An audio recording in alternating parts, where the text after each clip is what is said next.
What up, everybody? This is Jason, Zombie Collector, and I have some more wrestling cards.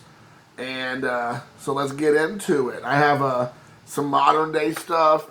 I've been following a wrestler. Her name's Asuka over at WWE. It's the only thing I kind of like about WWE, that they have such a gigantic roster over 3 different brands, as they call it. There's usually at least a few wrestlers you can kind of get excited about. The unfortunate part is they have so many wrestlers, they don't have enough time to really develop the wrestlers and have them have creative matches and stories and things, unless they're like shot to the moon and they're like their primary wrestler, or one of their primary wrestlers on their brand or whatnot. Asuka being one of them, luckily, is a Japanese female wrestler. And she's been pretty popular from the day she hit NXT, about 2015 or 16. I'm not for sure when she started.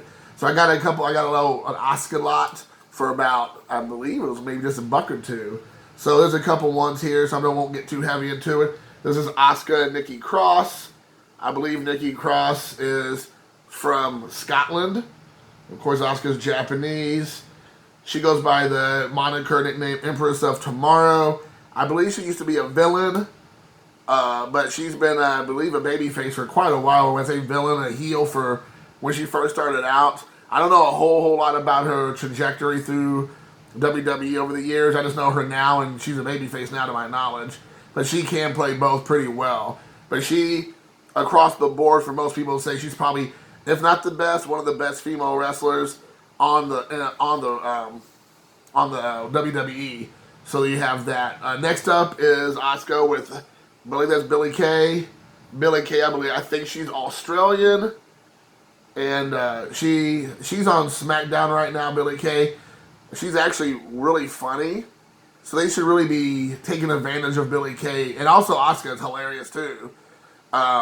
They should be using her more in a comedic role, where she's able to play off of her like silly personality, because right now Billy Kay is floundering around. Asuka, she got her teeth kicked out by Shayna Baszler about 1.5, 2 months ago on a botched wrestling move. It was like, if you go online right now and look at Asuka get kicked in her face, you'll see it. She got literally kicked right in the mouth and busted out her front teeth. Next up is Ember Moon.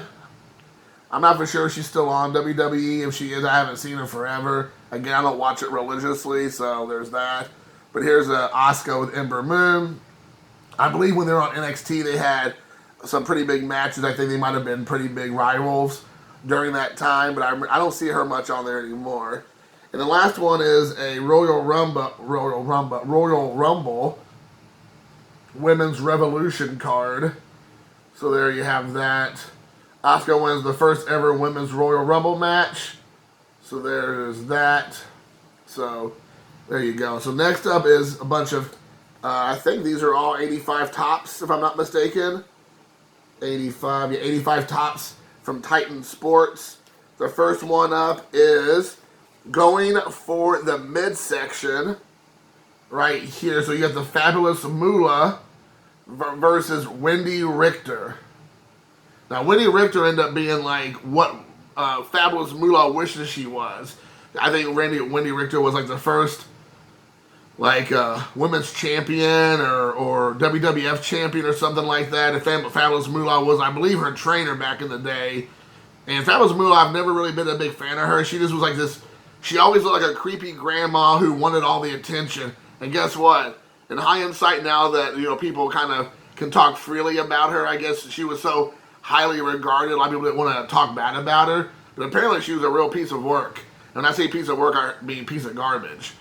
So apparently she was like awful to the girls that she trained, and there was like all kind of seedy and scuzzy stories you've heard about her.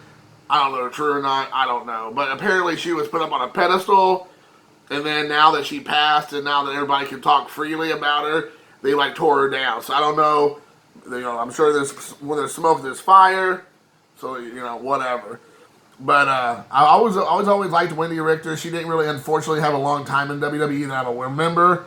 I remember her being a women's champion for a while. So there's that one. I'll save that for last. Then here we have Wendy Richter again against the Fabulous Moolah. And it's just so funny because it looks like these girls are just like in some like real 1980s Jane Fonda leotards. I mean, they're not obviously very form-fitting. Well, form-fitting for the Fabulous Moolah, we don't need to see anything with her. But with Richter, you know, nowadays the girls have very, you know, appropriate outfits that they get to design and look at. I mean, and pick from a lot of times. But back then, it looks like they're less on some kind of like leotard.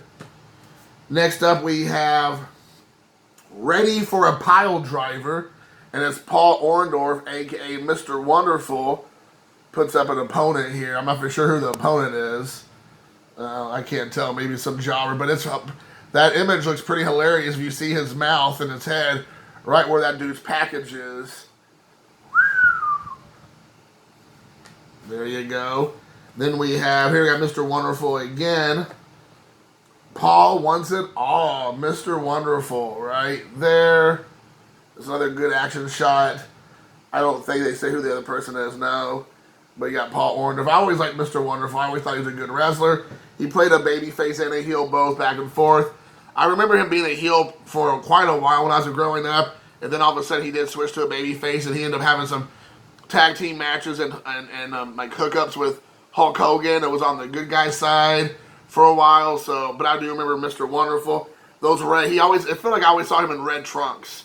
Here they're like baby blue. But there you go. The next one up is a really good one here. This is going for the pin. And it's so funny, these like images. I mean, you know, just really like just kind of makes you wonder like where the guy's taking a picture. Like, is that the best shot you can come up with? That's Tito Santana. I'm sorry, Santana. I might have said Santana. Tito Santana right there, which is, again, I think he always was a babyface. I don't believe he ever went to being a heel. I think he went by the name for a while, like El Matador or something, or he changed his name to El Matador or Tito Santana. Again, I apologize if that is not right. I don't know. It's like some... I don't recognize that. It looks like Cactus Jack. I'm sure it's not Mick Foley, but anyway, there's Tito Santana. Tito. And then we have Face to the Canvas. That is Mr. Fuji right there. I think a lot of people from my generation are so used to seeing Mr. Fuji as the guy with like the bowler hat. I think it's called a bowler hat, right? And the cane, and he has like the very, you know, manicured like little goatee and mustache, and he always comes out with his little suit on. He kind of looks like, I mean, he stole the gimmick from Oddball from James Bond. That was like essentially the same. I mean, you know, Oddball had done it back in like the late 70s or early 80s. And then Mr. Fuji took that look and became that character as a heel manager. But Mr. Fuji was also a wrestler for many, many years before he became the manager that we pretty much know him as my generation. He was a wrestler, you know, I think 10, 20 years prior to that. But anyways, he was very famous. He was Japanese-American. He was not Japanese. He was born and raised in Hawaii. And he played with a faux Japanese accent and all that. I mean, he was obviously just as much as American as you and I was. But of course, he's playing a character. Especially back then, you played up your ethnicity to, especially if you're a bad guy, as a villain, big time. That was like the selling point of all the guys, Iron Sheik and Nikolai Volkov, and I mean, I'm trying to think of whoever else. Like, you know, even Eddie Guerrero, when he first came out, it was playing up the Hispanic, whatever, you know, tropes that you did throughout the different ones. And of course, they've kind of moved away from that. But, you know, anyways, Mr. Fuji here, right there.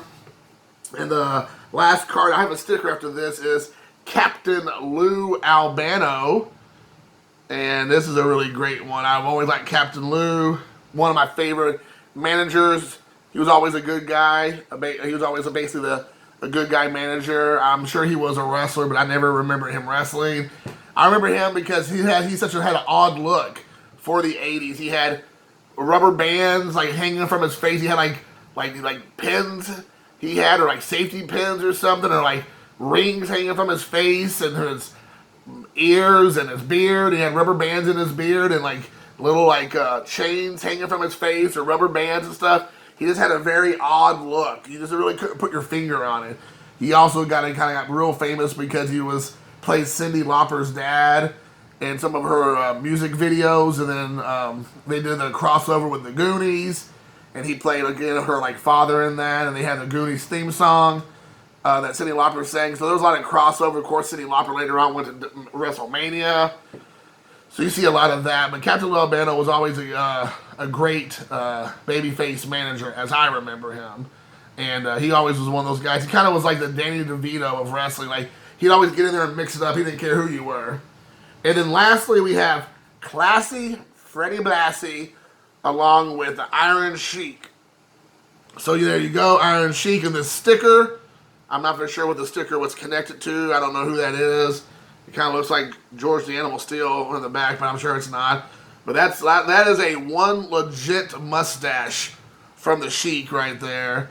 And there he is. He looks like he's holding like an arrow, like he caught an arrow in his mouth or something. Classy Freddy Blayze there. Cultural appropriation, is that what it is? Rocking the what do you call that? Like, I don't even know. I can't think of the right terminology for that. I don't want to be offensive, but obviously, like the traditional Middle Eastern men's garb. I don't want to catch any real heat from anybody, so I can't think of the actual term for all that. But anyways, you probably would not see a non-Muslim man running around, or Arabic man possibly, with that tunic and headdress as you would back then. Again, that's probably not going to work in 2021, but it was simpler times back in the 80s, wasn't it? But this is a cool sticker. It looks great. So I got all these cards. I got all the vintage cards for literally, including shipping, I believe, like $2. So I thought I did pretty good. I mean, by the time, the way I'm buying these cards and these lots, I mean, I'm going to end up having the set before you know it, because I feel like there's just plenty of opportunity to get some of these cards for like peanuts. So guys, that's it. That is my card lot for today. Hope you all enjoyed the video. There's old Paul Orendorf looking up, giving you all a little smoochy smooch on the way out. And until next time, Mr. Wonderful.